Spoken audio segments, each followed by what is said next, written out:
വഖഫ് ഭേദഗതി ബില്ലിന് കേന്ദ്ര മന്ത്രിസഭയുടെ അംഗീകാരം. ജെപിസി മുന്നോട്ട് വച്ച ഭേദഗതികൾ അംഗീകരിച്ചുള്ള ബില്ലിനാണ് അംഗീകാരം. ബില്ല് ബജറ്റ് സമ്മേളനത്തിൽ രണ്ടാം ഘട്ടത്തിൽ അവതരിപ്പിക്കും. ഗൗതം അനന്തനാരായണനുണ്ട്. ഗൗതം, ഏതായാലും മാർച്ചിൽ തന്നെ ബില്ല് അവതരിപ്പിക്കാനുള്ള നീക്കം തന്നെയാണ് കേന്ദ്രം നടപ്പിലാക്കുന്നത്.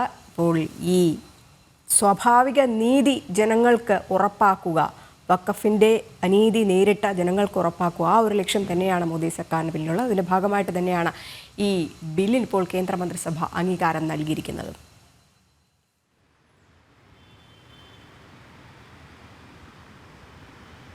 രജനി, പ്രധാനമന്ത്രി നരേന്ദ്രമോദിയുടെ അധ്യക്ഷതയിൽ ചേർന്ന കേന്ദ്ര മന്ത്രിസഭാ യോഗം വഖഫ് ഭേദഗതി ബില്ലിന് അംഗീകാരം നൽകിയിരിക്കുകയാണ്. ജോയിന്റ് പാർലമെന്ററി കമ്മിറ്റി മുന്നോട്ട് വെച്ച ശുപാർശകൾ കൂടി അംഗീകരിച്ചാണ് ഈ പുതിയ ബില്ല് അംഗീകരിച്ചിരിക്കുന്നത്. അതായത് വരുന്ന പാർലമെന്റ് സമ്മേളനത്തിൽ ബജറ്റ് സെഷന്റെ രണ്ടാം ഘട്ടം മാർച്ച് മാസത്തിൽ ആരംഭിക്കാൻ പോകുകയാണ്. മാർച്ച് 10 മുതൽ ഏപ്രിൽ 14 വരെയുള്ള ഒരു മാസക്കാലമാണ് ഈ ബജറ്റ് സെഷന്റെ രണ്ടാം ഘട്ടം നടക്കാനിരിക്കുന്നത്. ആ സമ്മേളന കാലയളവിൽ തന്നെ വഖഫുമായി ബന്ധപ്പെട്ട സുപ്രധാനമായ ബില്ലുകൾ ലോക്സഭയിലും രാജ്യസഭയിലും അവതരിപ്പിക്കാനാണ് കേന്ദ്ര സർക്കാർ തീരുമാനിച്ചിരിക്കുന്നത്. നേരത്തെ ഈ ബില്ല് പാർലമെന്റിൽ കൊണ്ടുവന്നുവെങ്കിലും അന്ന് പ്രതിപക്ഷം വലിയ ബഹളം മുന്നോട്ട് വെച്ചിരുന്നു. ഈ ഒരു സാഹചര്യത്തിലാണ് പിന്നീട് ജഗദാംബിക പാൽ എംപിയുടെ നേതൃത്വത്തിൽ ജോയിന്റ് പാർലമെന്ററി കമ്മിറ്റി രൂപീകരിക്കുകയും 6 മാസക്കാലം ഈ വിഷയത്തിൽ വലിയ പഠനം ജെപിസി നടത്തി. ഭാരതത്തിൻ്റെ വിവിധ ഭാഗങ്ങളിൽ വഖഫ് നടത്തിയിട്ടുള്ള അധിനിവേശ ഭൂമികൾ നേരിട്ട് കണ്ടാണ് സമഗ്രമായ റിപ്പോർട്ട് തയ്യാറാക്കിയത്. ആ റിപ്പോർട്ട് ലോക്സഭയിലും